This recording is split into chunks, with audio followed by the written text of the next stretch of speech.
I will pay you 500,000 naira, but only if you let me suck your breasts. If you are not interested, I'll keep my money. But let me remind you, 500,000 naira is a lot of money. It could change your life.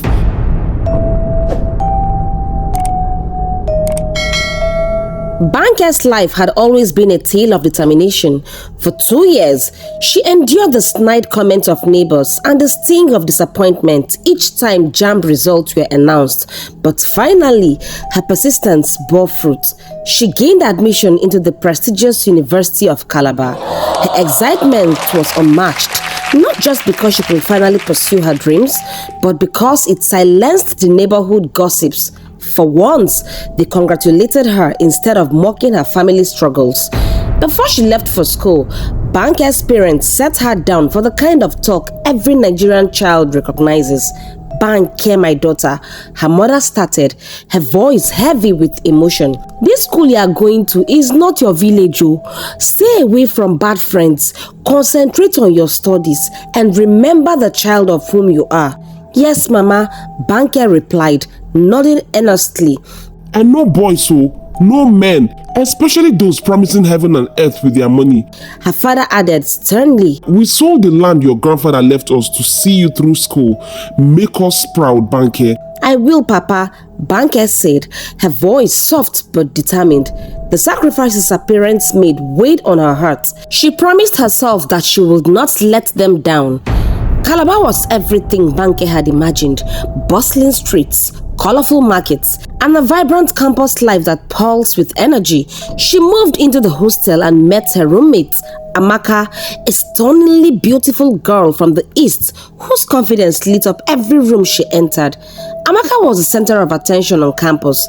She missed lectures frequently to attend parties, and her social media was flooded with pictures from lavish events. Though Banke was initially put off by Amaka's lifestyle, envy began to creep in. One sunny afternoon, as Banke walked back to the hostel with her classmate Jude, she overheard a group of students discussing an ushering job that paid 30,000 naira per day. 30,000 naira per day? Banke asked Jude. Her curiosity piqued. Jude shrugged. "I don't know much about it, but I hear it's not for decent girls." Banke frowned, but couldn't shake the thought of earning such money. Back in the hostel, she brought it up with Amaka. "Amaka, do you know about these ushering jobs?" Banke asked. Amaka's face lit up. "Of course, it's just normal ushering work, babe. Politicians are coming to Abuja for the weekend, and they need pretty girls to guide them to their seats, serve them drinks, that kind thing. It's easy money, 30,000 naira a day, and you will even get free transport and accommodation. You will be perfect for it." The idea of earning 90,000 naira in just 3 days made Banke's heart race. It sounded like a dream come true. "But isn't it risky?" she asked hesitantly. "Risky how?" "Babe, you're just overthinking this. Look, I have done it before, and I'm still here, right? This is your chance to make money and upgrade your wardrobe. Imagine how those neighbors of yours will feel when you come home looking fresh." Abi? Banke hesitated, but eventually agreed. The promise of easy money was too tempting to ignore. On Thursday morning, Banke and Amaka boarded a luxurious bus headed for Abuja. The organizers who had contacted Amaka had spared no expense. The girls were checked into a posh hotel, each assigned a private room. Banke couldn't believe her luck. It all seemed too good to be true. That evening, they were briefed on their duties, smiling, greeting guests, and ensuring the event ran smoothly. Everything seemed legitimate. Yet, something about the men who had organized the job made Banke uneasy. They watched the girls with predatory eyes, their conversations laced with cryptic remarks. "Banke, relax," Amaka whispered as they prepared for the event. "You are too tense. Smile more, okay? This is how big girls roll."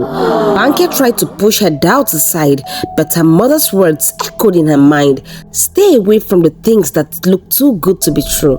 The first night went smoothly. Banke fulfilled her duties, earning compliments for her grace and poise. But as the event wound down, one of the men approached her. "You're new, aren't you?" he asked, his voice dripping with charm. "Yes, sir," Banke replied nervously. He smiled, but there was something unsettling about his gaze. "You're doing well. Keep it up." The weekend seemed to drag endlessly for Banke. Each day, she followed instructions, performed her ushering duties, and tried her best to blend in. But beneath the surface, her worry grew. The event had turned out to be less glamorous than Amaka had described, and the behavior of the organizers remained suspicious. On the third day, Banke finally asked Amaka a question that had been on her mind since they arrived. "Amaka, when are we getting paid?" she asked. "At the end of the day, babe, they don't pay until everything is over. Just chill now. Have you not trust me?" Banke nodded, though her trust in Amaka was already faltering. She told herself she could endure one more day. Soon, she would have her money and could leave the unsettling experience behind. That night, after the final event, Banke was in a hotel room with Amaka when a knock came at the door. "Who is it?" Amaka called out casually. The door opened and a tall, imposing man in a black outfit stepped inside. His face was stern, his eyes cold. Banke's stomach turned. "Alhaji Tukur wants to see you," the man said, his voice low and commanding as he pointed at Banke. Banke froze. "Me?" she asked, her voice trembling. "Yes, you. And now?" She hesitated, panic bubbling inside her. "Why does he want to see me?" Amaka rolled her eyes and nudged her shoulder. "Banke, what is wrong with you? Abi, you don't want your money? Go now." Banke's heart raced. She didn't want to go, but Amaka's words echoed in her mind. "Abi, you no want money?" Reluctantly, she stood up and followed the man out of the room. The man led Banke down the dimly lit hallway to a suite at the end. He knocked once before opening the door and gesturing for her to enter. Inside, the room was lavishly decorated with gold-accented furniture, thick Persian rugs, and an overpowering scent of oud. Seated on the plush armchair was Alhaji Tukur, an elderly man with graying hair and a portly figure. He smiled as Banke entered, but there was something warm about his expression. It was the smile of a predator. "Ah, you're the beautiful one Amaka mentioned," he said, his voice gravely. "Good evening, sir." Banke greeted nervously, avoiding his piercing gaze. Without preamble, Alhaji Tukur leaned forward. "Take off your clothes." Banke blinked, stunned. "Excuse me, sir." "You heard me," he said, his tone calm but firm. "I'll pay you 500,000 naira, but only if you let me suck your breasts." Banke's heart dropped. This wasn't what she had signed up for. She had been promised an ushering job, not this. "Sir, I don't think..." Alhaji Tukur interrupted her. "No need to think too much, my dear. If you're not interested, I'll keep my money. But let me remind you, 500,000 naira is a lot of money. It could change your life." Banke stared at him, her mind racing. She had never seen or touched that kind of money in her life. Her parents had sold their only piece of land just to send her to school. With 500,000 naira, she could take care of her school fees, buy her textbooks, and even send some money back home. "But you don't want to sleep with me, right?" she asked cautiously. The man laughed.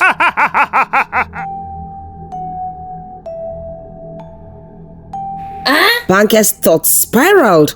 "It's just my breasts," she reasoned. "He won't touch anything else. And 500,000 naira." She could already imagine the pride in her parents' eyes when she sent them money. She thought of Amaka, who always seemed to be so carefree and confident, and wondered if this was her secret. After what felt like an eternity, she nodded slowly. "Okay, sir." Alhaji's smile widened. "Good girl, come here." Banke approached him, her legs trembling as she sat stiffly on the edge of the lavish hotel bed. Her heart pounded in her chest. She couldn't believe this was happening. "How did I end up here?" she wondered. Her palms were clammy and her knees trembled as she stood before Alhaji Tukur. "Relax, my dear," he said, his tone smooth. "It won't hurt and it won't take long." Banke swallowed hard and nodded, her gaze fixed on the patterned carpet. She had come this far, and the thought of living without the promised 500,000 naira seemed unbearable. Slowly, hesitantly, she gave in. Alhaji Tukur leaned forward, his eyes gleaming with an intensity that made her skin crawl. Before she could even register what was happening, it was over. You see? Alhaji said, leaning back with a satisfied grin. I told you it wouldn't hurt or take time. Banke jumped up from the bed, her heart racing. She looked around the room, dazed and disoriented. The last thing she remembered was agreeing to Alhaji's demands. Alhaji reached for a sleek black briefcase, snapping it open with a practiced flick. He pulled out several wads of cash and handed them to her. This here is 600,000 naira. He said, his voice filled with smug satisfaction. Keep the change. Banke stared at the money in disbelief. Her hands trembled as she took it. She muttered a shaky thank you before quickly retreating to her room. The girls were paid at the end of the conference and they each returned to their various destinations. When she got back to the University of Calabar, everything about her changed. Gone were her simple dresses and modest lifestyle. Banke began wearing trendy outfits, expensive perfumes, and flashy jewelry. Her appearance became the talk of the campus. Students whispered whenever she walked by. Banke don't turn big girl, one student said. She was the quiet one before. Where is she seeing all this money? Another replied. Some students avoided her, wary of the sudden change, while others flocked around her, eager to associate with the latest babe on campus. Banke basked in the attention and joined her newfound popularity. 2 weeks after the Abuja trip, Banke started feeling a dull ache in her breasts. At first, she dismissed it as nothing serious, but the pain didn't go away. It only grew worse. One morning, as she was getting dressed, she noticed a strange fluid seeping from her nipples. Panicked, she went to the campus clinic. The doctor examined her and reassured her. It's likely a hormonal imbalance. These things happen sometimes. He prescribed some medication and told her to come back if the symptoms didn't improve. Banke left the clinic feeling relieved, but deep down, unease lingered. She began taking the drugs, hoping they would work. Days turned into weeks, and instead of improving, Banke's condition worsened. Her breasts began to swell, growing larger with each passing day. The fluid continued to leak, soaking through her bras and clothes. She started wearing loose maxi gowns to hide the changes, avoiding her friends and skipping classes.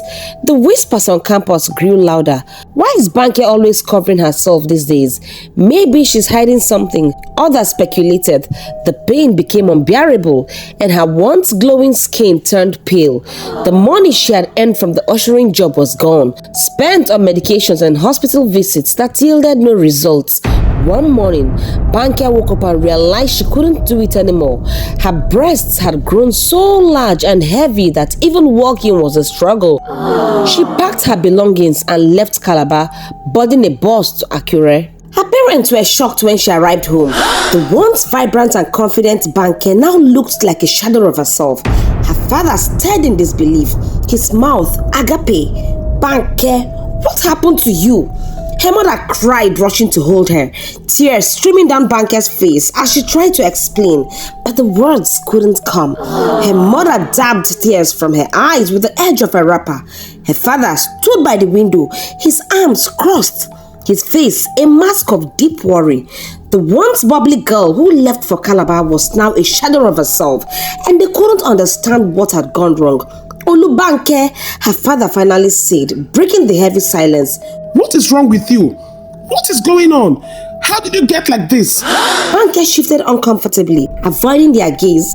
I don't know, she whispered. I just woke up one day and started feeling pains in my chest. Then it started swelling. Her mother's voice cracked as she asked, and you didn't think to tell us sooner? I thought it would go away, Banke said, her voice trembling. Her mother didn't waste any time. The next day, they took her to the first hospital in Akure, where the doctor examined her with furrowed brows. Medically, there is nothing here that explains this condition. The doctor said, it's strange. Frustrated, they moved to another hospital, then another and another. Each time, they got the same response. confusion, uncertainty, and no solution. At one point, a candid doctor pulled them aside and said, "I'm sorry, but this doesn't look like a medical problem. It seems more spiritual than anything else." With no other options, Banke's parents turned to prayer houses. They visited one prophet after another, each claiming they could help, but none made any difference. Banke's condition worsened and her breasts grew larger and more grotesque by the day. The fluid leaking from them became foul-smelling, making it difficult for her to stay around people. Her parents, exhausted but determined, eventually heard of Pastor Kunle, a man reputed for solving impossible cases. They took Banke to a small but vibrant church on the outskirts of town. The moment Pastor Kunle laid eyes on Banke, his expression grew serious. He motioned for the family to sit and began to pray. As he prayed, he stopped abruptly and looked at Banke. "My dear," he said, his voice firm but kind, "you need to confess. What have you done?" Banke blinked, confused. "I haven't done anything," she replied, her voice weak. "Think carefully," Pastor Kunle said, his gaze piercing. "This kind of affliction doesn't come without cause. Whatever you have done, you must speak it out for your deliverance." Banke shook her head, racking her brain. Nothing came to mind until it hit her like a thunderclap. "It must be Alhaji Tukur." "Who is Alhaji Tukur?" her mother asked sharply, her voice laced with both fear and suspicion. Tears streamed down Banke's face as she stammered, I met him during the ushering job in Abuja." Her parents exchanged worried glances. "And what did he do to you?" his father demanded. In tears, Banke recounted everything: the ushering job, the money, the trip to Abuja, and the moment she allowed Alhaji Tukur touch her. "Jesu!" her mother wailed, clapping her hands against her thighs. "Ha! Olu Banke, after all the things your father and I have done for you, after all the preaching you hear in church, after all the warnings, yet you choose this path of evil." Banke sobbed uncontrollably. "I didn't know, Mama. I didn't know this would happen." Her father turned away, his shoulders slumped in despair. Pastor Kunle waited patiently for the commotion to die down. Then he spoke. "This is serious. Alhaji Tukur is not an ordinary man. You have given him something sacred, and he has used it against you. The only way to break this is to confront him and demand that he untie you." Banke's mother gasped. "How do we even find him?" "You must try," Pastor Kunle said. "It is up to her. She can choose to remain like this or fight to reclaim her destiny." Banke and her parents left Pastor Kunle's church with heavy hearts. The pastor's instructions were clear. They had to find the mysterious Alhaji Tukur. It was the only way to break the affliction. Banke's mother, determined to save her daughter, left for Calabar using the address Banke had provided. Upon arriving at the campus, she located the hostel and met Amaka, the friend Banke had mentioned. "I am Banke's mother," she began, tears glistening in her eyes. "Please, I beg you in the name of God, tell me about Alhaji Tukur. My daughter's life depends on it." Amaka's face twisted into a mask of confusion. "Ma, I don't know what you are talking about," she said, shaking her head. "You don't know?" Iya Banke asked, her voice trembling. "But she said you went to Abuja together for an ushering job. She said you introduced her to him." Amaka recoiled, her tone growing defensive. "Banke must have lied to you. I have never been to Abuja with her or anyone else. I don't even know who this Alhaji Tukur is." Iya Banke stared at her, searching her face for any sign of remorse or guilt. But Amaka's expression remained firm. Defeated and heartbroken, Iya Banke returned to Akure. She shared the disappointing news with her husband and Banke. Banke's condition, meanwhile, continued to deteriorate. Banke's breasts grew larger and heavier, the foul-smelling fluid leaking continuously. She could barely walk or sleep. Her parents sold almost everything they had to pay for medications and more prayers, but nothing worked. One fateful morning, as Banke sat on the floor of their home, unable to rise, she screamed in agony. Her breasts, swollen beyond recognition, burst open, releasing a horrific mixture of pus and blood. The pain was unbearable, and before her parents could rush her to the hospital, Banke took her last breath. Her parents were left in shock and unimaginable sorrow, their home filled with the cries of grief. Their once beautiful daughter, full of life and dreams, was gone. Her life tragically cut short by a single reckless decision. Years later, Amaka graduated and moved on with her life. She neither reached out to Banke's family nor acknowledged her role in the tragic event. As for Alhaji Tukur, he was never found. It was later discovered that his real name was Chief Omego, a man notorious for using unsuspecting young women for rituals. But without evidence or a clear trial, he remained free, continuing his wicked exploits in the shadows. The pursuit of quick wealth often leads to destruction. True success comes through patience, hard work, and integrity. Choose your friends wisely, for the company you keep can either build or destroy you. Remember, one wrong decision can cost you everything: your dreams, dignity, and even your life. If you enjoyed this story and would like to see more interesting stories, please consider subscribing to this channel, not forgetting to turn on the bell notification icon so that once another video is being posted, you will be the first to be notified. You can also check out these videos here. I promise you won't be disappointed. Till we meet again in my next video, remain blessed.